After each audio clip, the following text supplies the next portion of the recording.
Mulberries are not usually sold in the shops because they have very short shelf life.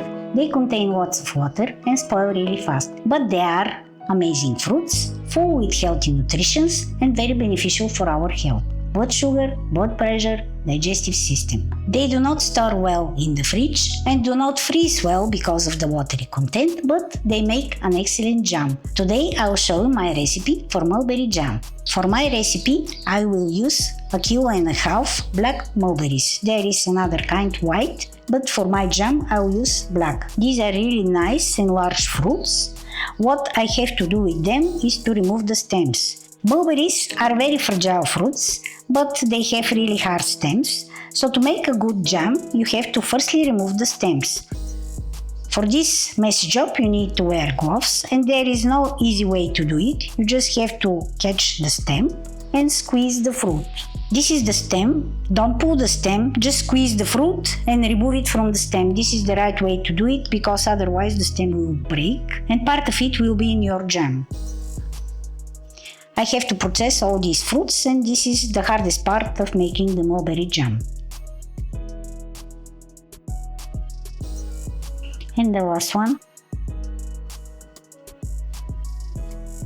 Roughly half an hour to remove all stems and 1 pair of gloves. Fruits are ready. Let's cook the jam. There are different variants to finish your jelly. This is gelling sugar 3:1. There is also 1:1, 2:1. 3:1 means you use 3 parts of fruit, 1 part of this. This pack is 500 grams and we have 1.5 kg fruits. And because mulberries thicken really hard, it's better to add this additional gelling agent, which will help to make an excellent jam with excellent consistency. I'm using 3:1 gelling sugar because at home we don't like very sweet jam. That's why this is 3:1. Less sugar, more fruit. What you have to do is to mix the sugar and fruits really well.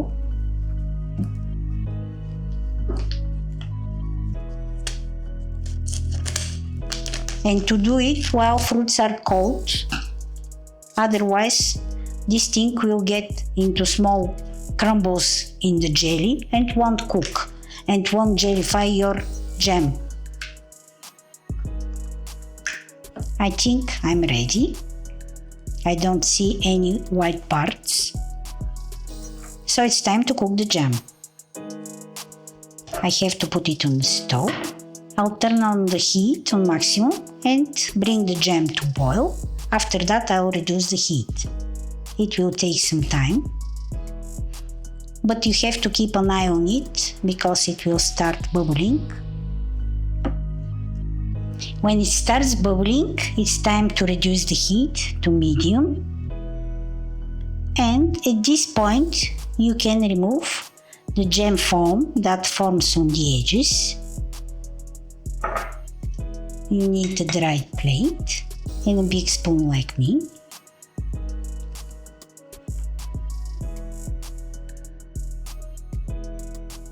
Foam will keep to form for a few minutes and you just have to remove it.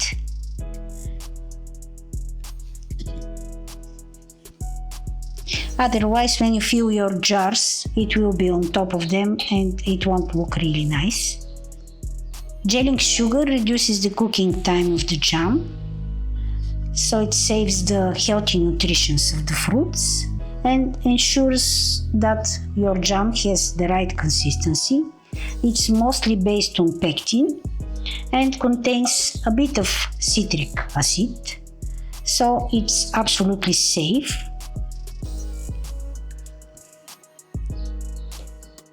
In the past, such products were not available and people usually thicken their jellies with lots of sugar, but now modern products help reducing the sugar, which is good. I'll cook my jam for 10 minutes just to make sure all fruits are well cooked and all foam is removed. If you want, you can cook yours less. I've removed most of the foam and now I'll make a small taste. Few drops. and leave it to cool. When it cools, I will see if it has thickened enough and I will put it in the jars.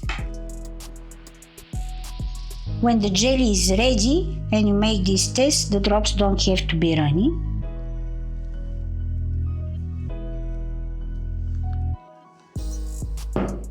I think our jelly is ready. You can throw away this foam, and now it's time to put the jelly in jars. You need clean and dry jars with new lids. In this small bowl, I'll put part of the jelly so you can see the consistency when it's ready, and I'll leave it to cool. I'll show you just with one of the jars. You need something to not burn your hand.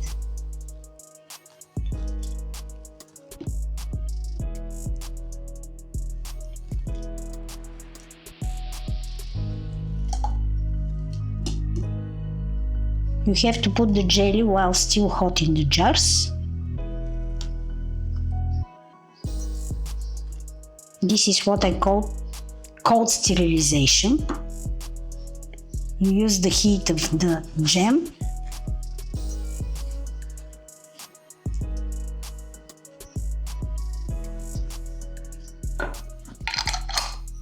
you close the lid and turn upside down. You can also clean the jar while it's upside down because it's always messy, but the heat of the jam will just make it sticky on the jar, so make sure you clean it properly and leave it like that for 10 minutes.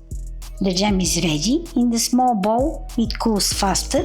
In the jar, it's still liquid. Your jars will store well in winter if the lids have sunk like this one. You can see it's a little bit down in the center.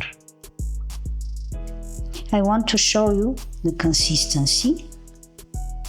See, it started thickening. When it cools, it will be completely firm. This is 100% fruit and jelly sugar, nothing more. So jam you cannot buy from the store.